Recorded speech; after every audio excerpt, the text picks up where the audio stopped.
but it's pretty clear that the federal monitors are a huge part of this problem, and I don't know if they get enough attention. What is up? My name is Eric. This channel is called Report and Opine. I am back. This, of course, is the epicenter for all of your current and captivating coastal elite chaos. So please hit that subscribe button, like the video, ring the notification bell, leave a comment or two, share this with a friend. Let's go.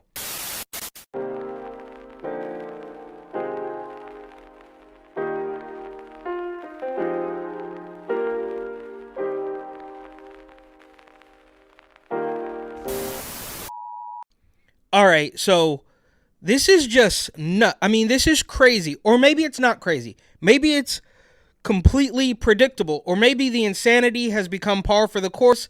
But either way, everybody knows California is collapsing. It is not a secret. San Francisco, Oakland, Los Angeles, they are all making national news headlines. And now the former police chief, the ousted police chief of Oakland, LeRonne Armstrong, is suing the city because he says that he was wrongfully terminated for speaking up about misconduct by a federal monitor. And when you start to connect these dots, it just gets insane because we will soon see that the federal monitors are absolutely up to no good. So here is a video from KTVU, Fox 2 News. Former police chief sues Mayor Sheng Thao, City of Oakland. Well, fired Oakland Police Chief LeRonne Armstrong is fighting back in court. He has now filed a wrongful termination lawsuit against the city and Mayor Sheng Thao. Our crime reporter Henry Lee is here now after speaking with the mayor. Henry. Julie, the mayor's the only city official named as a defendant in this lawsuit, but the chief and others are pointing fingers at the federal monitor overseeing Oakland police reforms. They say he is partly to blame for what happened to the former chief. Former Oakland Police Chief LeRonne Armstrong is suing the city and Mayor Sheng Thao, saying he was wrongfully fired. It's important that we filed this lawsuit to restore the chief's reputation. Billy Wintner, an attorney for Armstrong, says the lawsuit is bolstered by the fact that a neutral arbitrator ruled in the ex-top cop's favor, finding that the city should not have fired him. We believe that the case we brought has... Okay, so apparently, they're claiming that the city should not have fired him. And I don't know, nobody's perfect, but when you're talking about the chief of police in Oakland, California, what other option do you have? It is quite clear they do not have another police chief right now, but it doesn't matter. Their entire goal was to destroy, and I actually said this in an older video, but in my conspiratorial brain, it was the federal government trying to destroy the police for their own benefit, and I think I've been vindicated. Merit that the hearing officer has confirmed that the criticisms against the chief were unfounded. The suit says he was fired because he had the courage to speak out about alleged misconduct by the federal monitor, Robert Warshaw. Warshaw had commissioned a report that said the chief failed to hold a sergeant responsible for 2 alleged cover-ups. I caught up with the mayor, who referred me to the city attorney's office, but I asked her about the search for the next chief.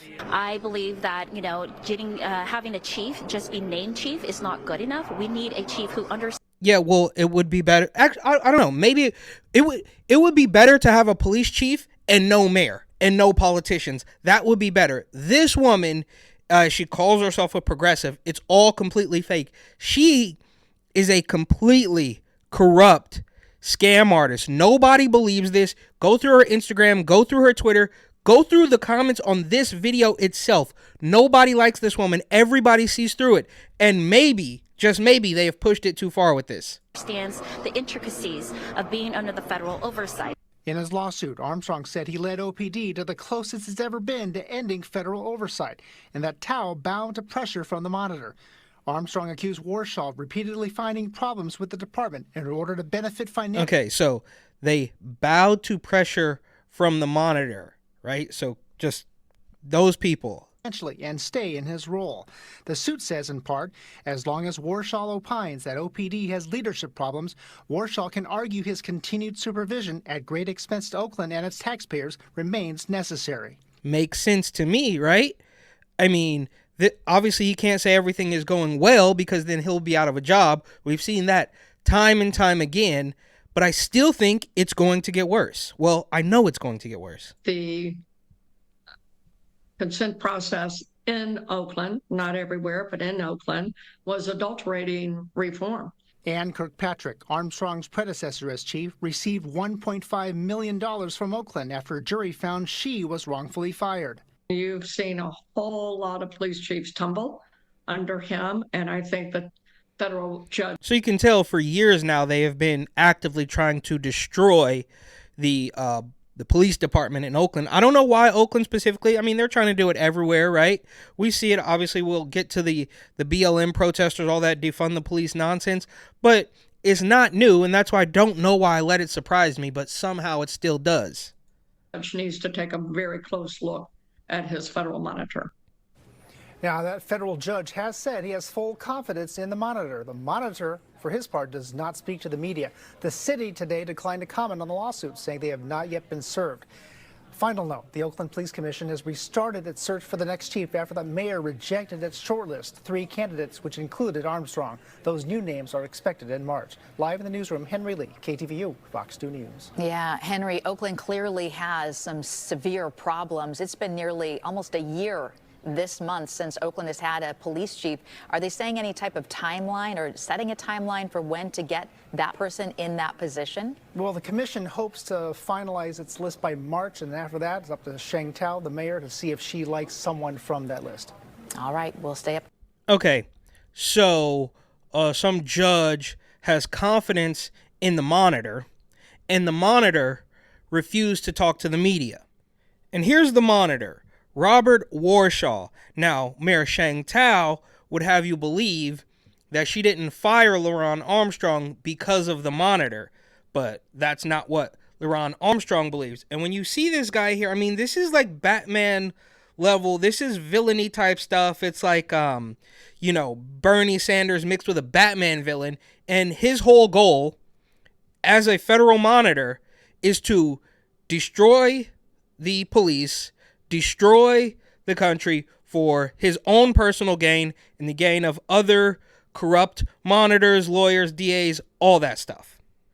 Now, of course, the mayor doesn't want to be connected to the monitor because she knows eventually the truth will come out. You can't run from it forever. And here's an article, Federal Oversight of Oakland Police Department questioned. A former Oakland city leader is questioning the role of the federal monitor overseeing the Oakland Police Department. A representative of a group committed to holding police accountable for their actions takes a different view. And the fake news media is laying it on fairly thick in this article because they still, for whatever reason, from the top down, the orders they got, they can't fully go to bat for the police officer, even though everybody can see it. We're all living through the absolute chaos and Gotham that Oakland has become. And here's where it gets kind of interesting. Robert Warshaw, who hired an outside law firm to investigate how OPD handled a pair of incidents involving misconduct of an Oakland police sergeant. So, no matter how bad it gets, they are still more hell-bent on investigating the police than actually stopping the criminals. And when you realize that these monitors are oftentimes, I can't say for sure, I haven't gone this deep down the rabbit hole, but they're oftentimes part of the Bar Association or the National Lawyers Guild, which are both completely corrupt. And just as a little bit of an aside here, there's a lot more digging to be done on this story. I think Seattle, Washington, and Denver, Colorado also had these historic payouts, right? And I could go on for days about how I was arrested for protesting the lockdown before the world knew the name George Floyd and actually tried to file suit, didn't see a dime, but these people destroy cities across the country and they get payouts because of police misconduct. So think about that. We all remember the summer of love. I mean, buildings were burnt, Wendy's, police cars, everything's on fire. I mean, the CNN, MSNBC literally reporting from the ground, mostly peaceful, while there's a building in the back. We all remember. Those are iconic images. We now have the iconic image of migrants giving the middle finger. Different story. But what you'll notice here is that not only were these protesters able to destroy the city, but they somehow put together a crack team of cunning lawyers who got them paid out? Or is it more likely that they were working with a known or debatably communist organization called the National Lawyers Guild? So they try to explain how, all the protesters aren't going to get paid, and if you did this and that, you can't do it, whatever. It's all a complete mess. But you'll see here they say, attorneys with the National Lawyers Guild, which represented the plaintiffs in New York, accused NYPD leaders of depriving protesters of their First Amendment rights through a coordinated campaign of indiscriminate brutality and unlawful arrest. So, it's just through the roof. I literally tried to sue Bill de Blasio and Police Commissioner Dermot Shea in New York for violating my First Amendment rights before the world knew the name George Floyd, and didn't get a dime. But I guess I didn't destroy enough stuff. And it gets better. Adama Sow, one of the named plaintiffs in the lawsuit, said their group of marchers were trapped by police without warning. Sow and the other arrestees were placed in zip ties until their hands turned purple, then held in a sweltering correctional bus for several hours. Quote, it was so disorganized, but so intentional, they seemed set on traumatizing everyone. Really? I personally have the receipts. Nobody believes this. There is only criminal manipulation and commie shakedowns happening here. You cannot make this case in court. Nobody in their right mind could make the case in a court of law in America that a BLM protester in New York City is owed money, right? What they're doing here is rubbing this two-tier justice system and corrupt lawfare directly in your face. They say, New York Attorney General Letitia James calls for a federal monitor to oversee the NYPD's policing of protests. So Letitia James, who ran on taking down Orange Man bad, literally has gone on now this and taking selfies talking about how she was going to throw everything at him and she was going to be a real pain in the behind. She literally said that.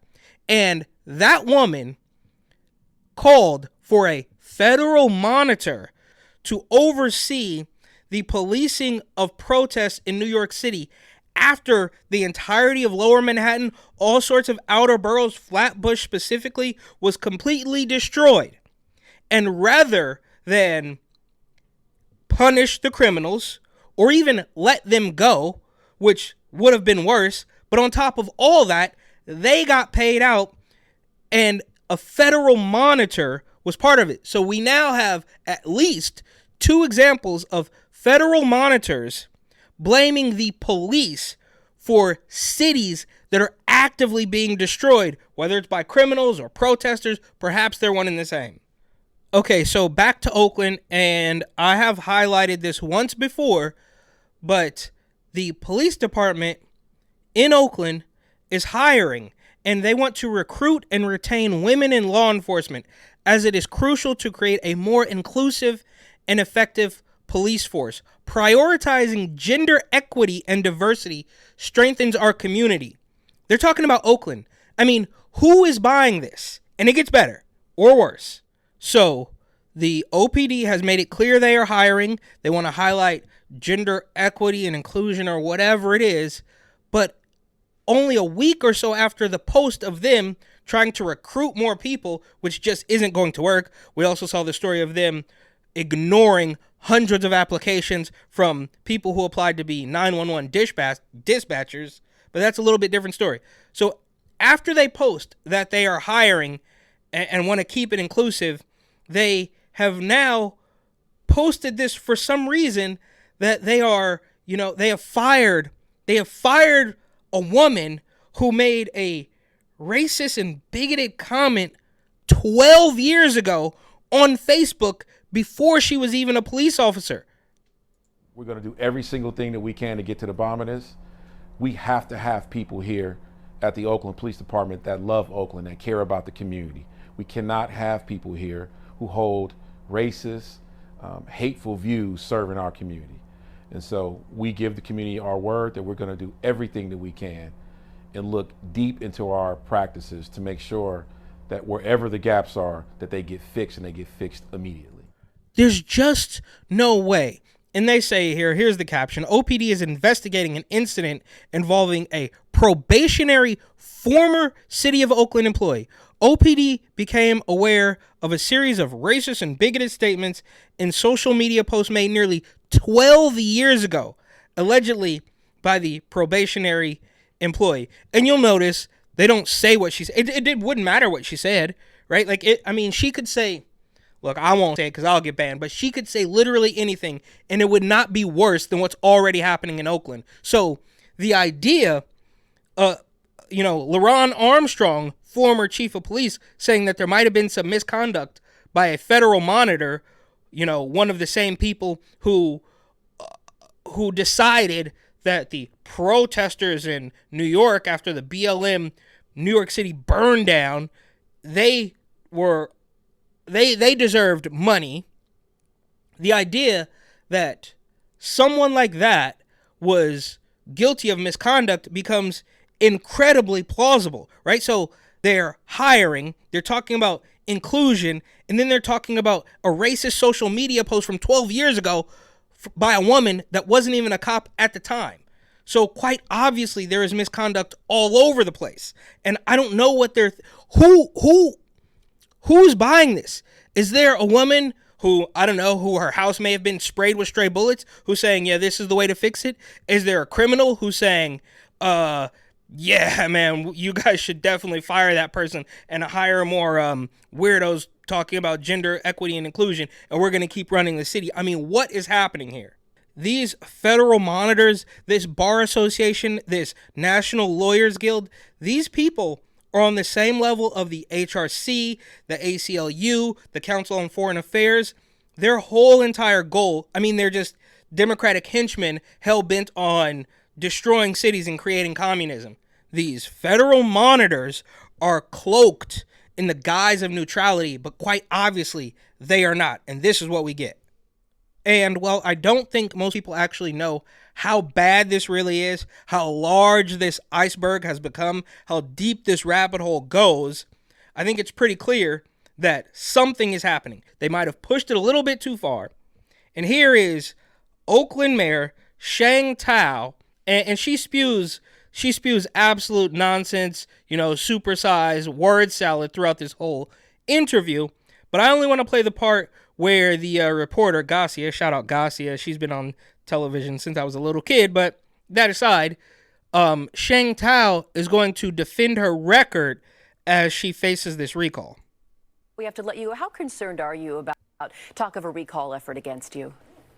At this point right now, my record shows and it's very strong. As a council member, I was able to implement a lot of strategies to get more officers to come back to the city of Oakland. And as mayor, I have the most officers and ambassadors on our streets.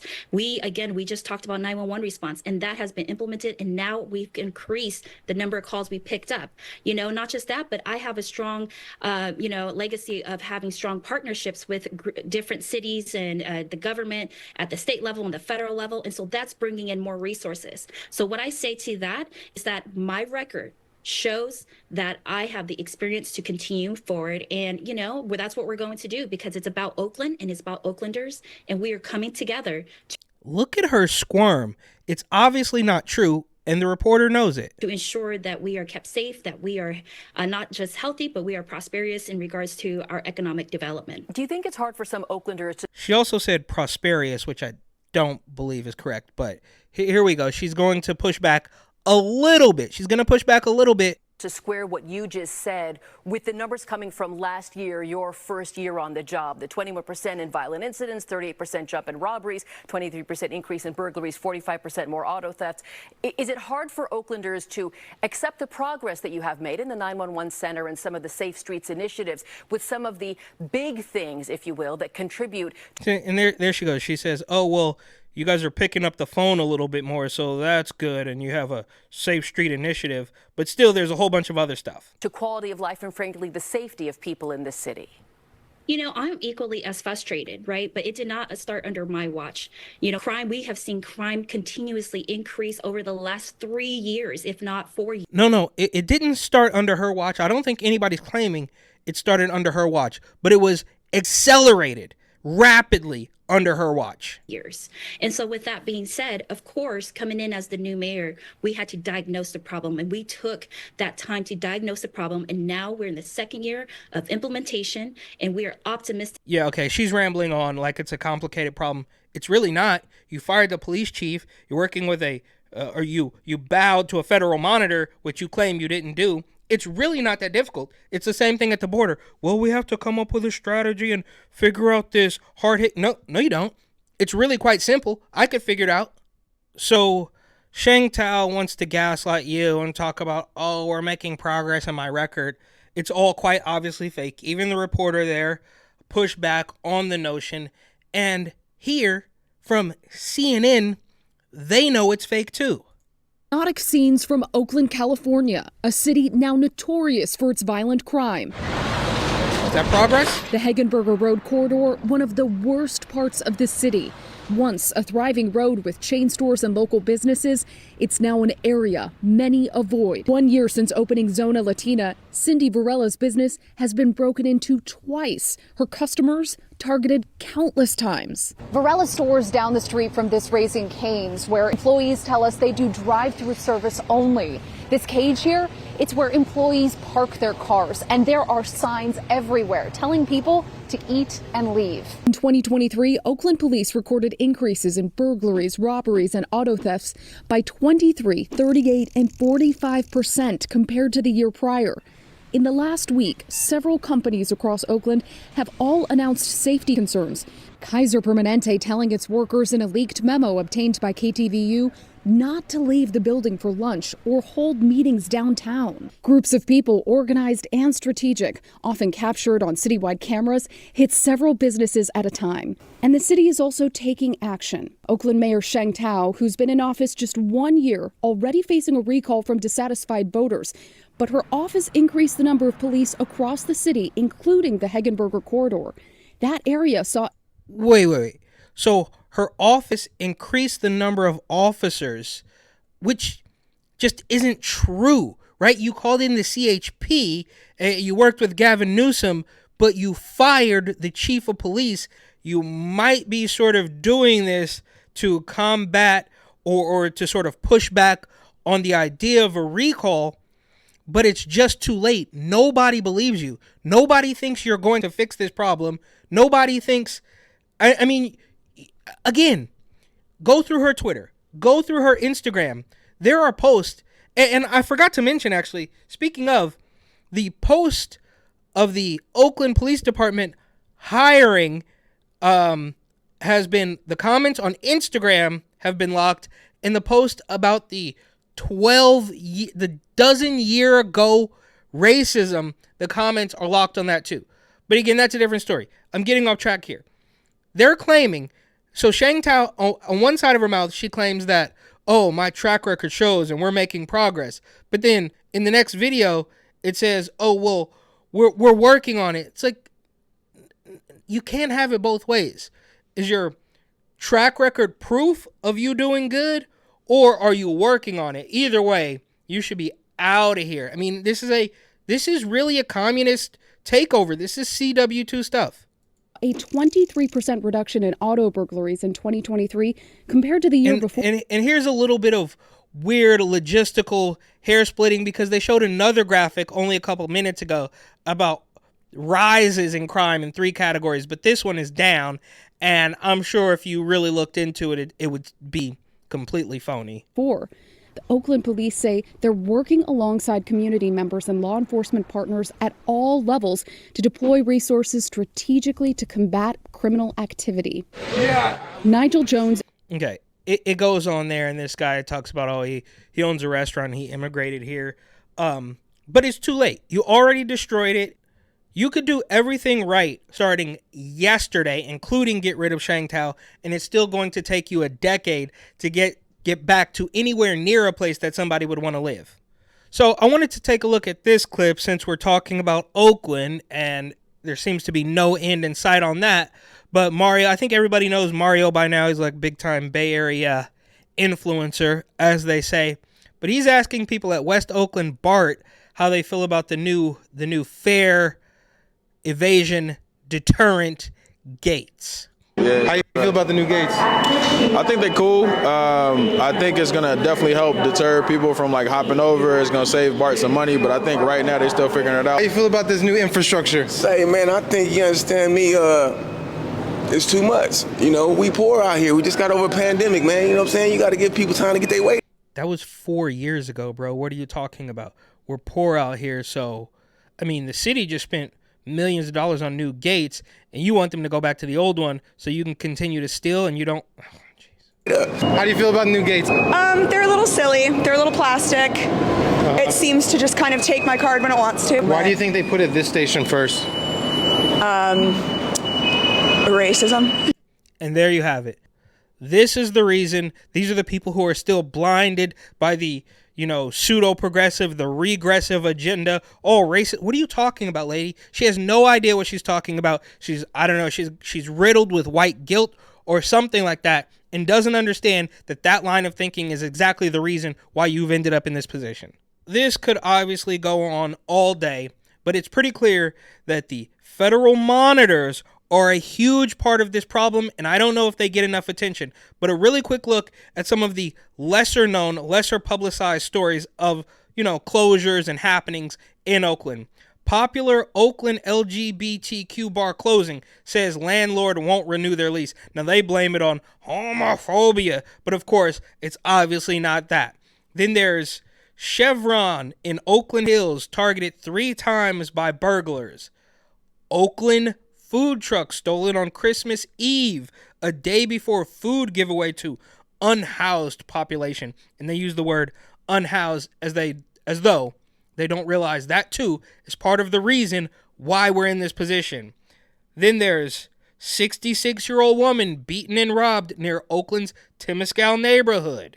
Lastly, Cybel's pizza workers in Oakland fend off alleged robber with hammer and trash bin. Alleged? Well, that's weird. The fake news at it once again. There's quite literally videotape of it happening. Maybe you should go ask the business owner if it was alleged. But anyway, there's just a quick look at some of the lesser, obviously In-N-Out, Denny's, those are huge stories, but it's non-stop. And it's kind of weird that Governor Gavin Newsom and San Francisco Mayor London Breed or San Francisco DA Jenkins, who of course replaced the former DA, the child of domestic terrorists, Chesa Boudin, but different story. All of these people are pretending now that they're going to be tough on crime. They created these problems, they let it fester, and then tell you that they are going to be the solution. Now, maybe this is a good thing. Maybe this is absolutely rock bottom. And really, whether these people fix it or some other quote-unquote elected officials fix the problem, we are still looking at a decade-long cleanup minimum. All right, let's leave it here from Retro Bay Area. Ann's Cafe, Oakland, 1986. It stood at 3401 Fruitvale for 42 years between 1958 and 2000. Today, the location is a Pete's Coffee. Here since 7 o'clock this morning, everybody. Everybody's in a rush at Ann's Cafe. Here, the laughter that Francis inspires is food for the soul. Oh, my linguiça. Oh, Mamma Mia. How about Sergeant Sam? You told me you were sergeant last week. Every cop in the city knows this place. Every cop. Why? Because it's great food, great people. Francis is the greatest. And if you don't say that, she'll poison your food. Oh, no, look at all. Oh. In my next life, I'm going to be homely and lonely. It's hell to be beautiful, I'll tell you. You're Italian! Mamma Mia! Another kiss. Oh, Mamma Mia. Where do you want me to stick these onions? Lady, have a bag of onions. Well, That was amazing. That's good stuff. They say Ann's Cafe was known for sassy counter service and for serving an omelet that was purported to weigh more than 5 pounds. Simpler times. There was a guy, I forget his name. He said we should make America great again.